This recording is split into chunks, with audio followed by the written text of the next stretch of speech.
Hello everyone, how you doing there? Hope you are doing good and hope you are doing well. जी तो मैं हूं doctor Syed Hashim Bukhari and we have started our lectures on microbiology for pharmacy students.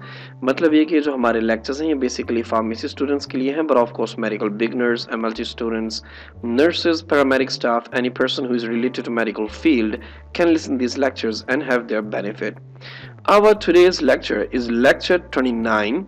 तो आज का जो हमारा lecture है वो है लेक्चर 29। अब देख लेते हैं हमने अपने प्रीवियस लेक्चर में क्या पढ़ा था। So in our previous lecture we have discussed about microbiology of water part 2।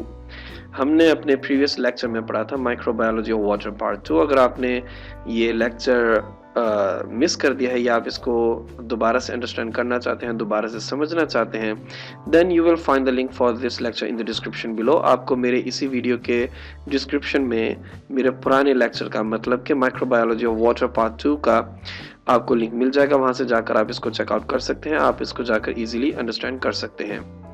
अब देखते हैं our today's topics to cover. देख लेते हैं आज के हमारे टॉपिक्स कौन कौन से जो हमने कवर करने हैं। So our today's topic is fresh water microbiology. आज का हमारा टॉपिक होगा fresh water microbiology. So before we start our video, please make sure to like, share and subscribe my channel. By doing this, you are supporting me, and of course, you are having a great information about microbiology from this platform. जी तो देखते हैं fresh water microbiology में आपको ये वाली diagram आपको बहुत ज़्यादा साथ देगी। आपने इसको जहन में रखना है और हम इसको स्टेप बाय स्टेप स्टडी करेंगे अकॉर्डिंग टू स्टेटमेंट्स। अब देख लेते हैं इसकी स्टेटमेंट्स क्या हैं। The first statement is the littoral zone. The littoral zone, अब ये क्या है? A variety of micro organisms live in fresh water. Variety होता है खास किस्म, ठीक है। तो एक खास तरह की किस्म के माइक्रो ऑर्गेनिजम्स फ्रेश वाटर में रहते हैं। The region of a water body near the shore line. Region होता है इलाका या हिस्सा, ठीक है। तो वाटर बॉडी मतलब ये कि पानी का ऐसा हिस्सा जो कि शोर लाइन के करीब होता है। अब ये शोर लाइन का क्या मतलब होता है? शोर लाइन होता है साहिल समंदर या फिर ऐसी जगह जहां पर पानी और जमीन आपस में मिलते हैं। ऑफ कोर्स उसको हम उर्दू में साहिल समंदर ही कहते हैं। ये कैसा होता है जी? Is well lighted, shallow and warmer than other regions of the water. ये कैसा इलाका होता है जो कि वाटर बॉडी का ये जो इलाका है जो कि शोर लाइन से करीब है, ये वेल लाइट होता है, मतलब ये कि चमकदार रोशन होता है, ठीक है। कम गहरा होता है, शैलो मतलब कम गहरा, और वार्मर का मतलब होता है गर्म। ये दूसरे पानी के इलाकों की निस्बत ये वाला इलाका जो होता है ये वेल लाइट यानी कि रोशन, कम गहरा और गर्म होता है। Photosynthetic algae and bacteria that use light as energy। जी तो ये फोटोसिंथेटिक एल्गी एंड बैक्टीरिया, इसको पहले थोड़ा सा अंडरस्टैंड कर लेते हैं। फोटोसिंथेटिक एल्गी एंड बैक्टीरिया ऐसे बैक्टीरिया और एल्गी होते हैं जो कि सनलाइट को इस्तेमाल करके, ये मैं आपको अब फोटोसिंथेटिक की आपको थोड़ा सा इंट्रोडक्शन दे रहा हूँ। तो ये सनलाइट को इस्तेमाल करके पानी और कार्बन डाइऑक्साइड से न्यूट्रिएंट्स या फिर एनर्जी हासिल करते हैं। तो ऐसे बैक्टीरियाज या एल्गी जो कि इस तरीके से एनर्जी या फिर न्यूट्रिएंट्स हासिल करते हैं उनको बोलते हैं photosynthetic algae and bacteria that use light as energy. ये लाइट को यानी कि सनलाइट को एनर्जी के तौर पर या फिर न्यूट्रिएंट्स के तौर पर इस्तेमाल करते हैं। Thrive in this zone. तो जोन जो होता है, जोन भी इलाके को बोला जाता है, ठीक है। थ्राइव का मतलब होता है फलना फूलना, ठीक है। तो फोटोसिंथेटिक एल्गी और बैक्टीरिया जो हैं वो specifically in the littoral zone ये पाए जाते हैं, फोटोसिंथेटिक एल्गी एंड बैक्टीरियाज। अब देख लेते हैं ये लिटोरल जोन उस पिछली डायग्राम में कहां पर है। यहां पर अगर हम देखें तो ये रहा जी लिटोरल जोन, ठीक है। मतलब ये कि इस लाइन से लेकर, ठीक है, और इस लाइन तक ये होगा लिटोरल जोन, ठीक है। आप ये देख सकते हैं यहाँ पर पानी जो है वो खुश्की से मिल रहा है, सही है। पानी जो है वो खुश्की से मिल रहा है, इसी को हम साहिल समंदर कहते हैं। यहाँ की गहराई भी थोड़ी कम है, ठीक है, तो इसको हम बोलते हैं लिटोरल जोन। ये यहाँ पर रोशनी भी ज़्यादा होगी, रोशन भी ज़्यादा होगा, और ये कम गहरा होगा और पानी गर्म होगा यहाँ पर, ठीक है जी। तो नेक्स्ट है जी द लिम्निटिक जोन, ठीक है। अब ये लिम्निटिक जोन क्या है, इसको थोड़ा सा देख लेते हैं। Further away from the shore, यानी कि साहिल समंदर से थोड़ा आगे आगे की तरफ अगर हम जाएं, यानी कि थोड़ा दूर जाएं, तो is the photosynthetic microbes also live here.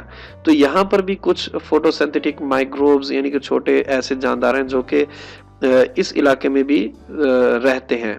किस इलाके में? साहिल समंदर से थोड़ा सा दूर। एज द वाटर डीपेंस, जैसे जैसे पानी गहरा होता जाता है, temperatures become colder and the oxygen concentration and light in the water decreases। मतलब ये कि यहाँ पर आपको बताया जा रहा है कि जैसे जैसे पानी गहरा होता रहेगा तो उसका टेम्परेचर जो होगा वो कम होता जाएगा और पानी ठंडा होता जाएगा, और उसके अलावा वहां पर ऑक्सीजन की कंसंट्रेशन कम होती जाएगी, यानी कि ऑक्सीजन कम होने लग जाएगी और लाइट जो है वो भी यहाँ पर कम हो जाएगी, ठीक है, रोशनी भी नहीं होगी। Now microbes that require oxygen do not thrive.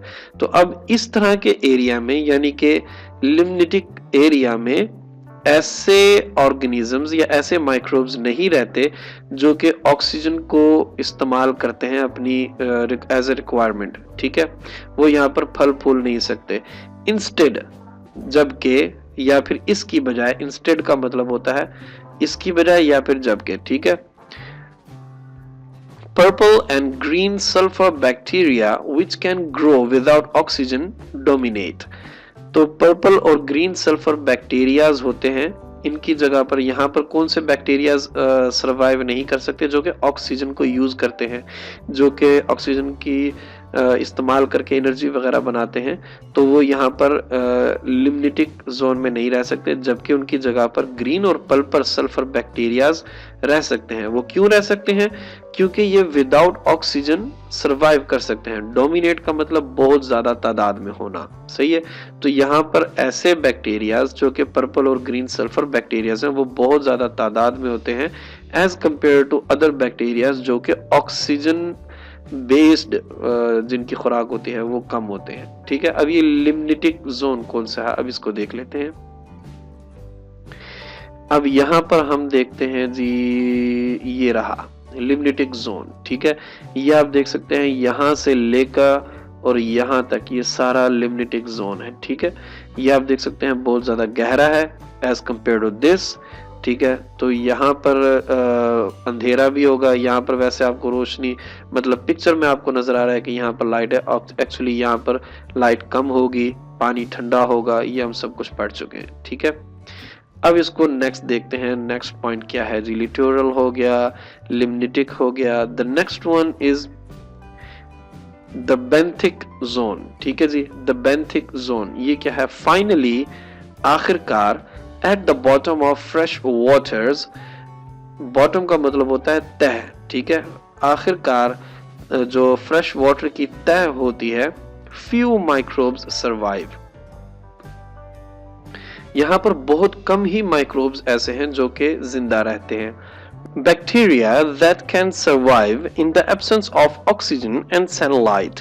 तो यहाँ पर सिर्फ ऐसे ही बैक्टीरियाज सर्वाइव कर सकते हैं, या ऐसे ही बैक्टीरिया जिंदा रह सकते हैं जो कि सनलाइट और ऑक्सीजन की एब्सेंस के अंदर भी मतलब अपने आप को जिंदा रख सकते हैं, जिन्हें सनलाइट की भी जरूरत नहीं होती और ऑक्सीजन की भी जरूरत नहीं होती। सच एज, जैसा कि मीथेन प्रोड्यूसिंग बैक्टीरिया, जैसे कि मीथेन प्रोड्यूसिंग बैक्टीरियाज होते हैं, वो यहाँ पर थ्राइव करते हैं, मतलब फलते फूलते हैं। अब ये बिथेनिक जो जोन है इसको देख लेते हैं, ये कौन सा इलाका है जी? तो ये रहा जी आपका बिथेनिक जोन, ठीक है जी। यहाँ पर जितने भी आपको बैक्टीरियाज मिलेंगे वो सारे ऐसे ही होंगे जो कि ऑक्सीजन और ऑक्सीजन के उनको जरूरत नहीं होती रहने के लिए, और ना ही उन्हें सनलाइट की जरूरत होती है, ये वाला एरिया, ठीक है। तो इस एरिया में सारे ऐसे ही बैक्टीरियाज होंगे। जी, तो अब आ जाते हैं आवर टुडेज पॉसिबल क्वेश्चन। देख लेते हैं आज का पॉसिबल क्वेश्चन क्या है। Explain fresh water microbiology in detail. तो ये है हमारा आज का possible question. So I hope you like this video and I hope this video will help you in your studies. तो अगर आपको ये वीडियो पसंद आई, अच्छी लगी, then please make sure to like and subscribe my channel. Thank you so much for your time. See you in the next video. Allah Hafiz.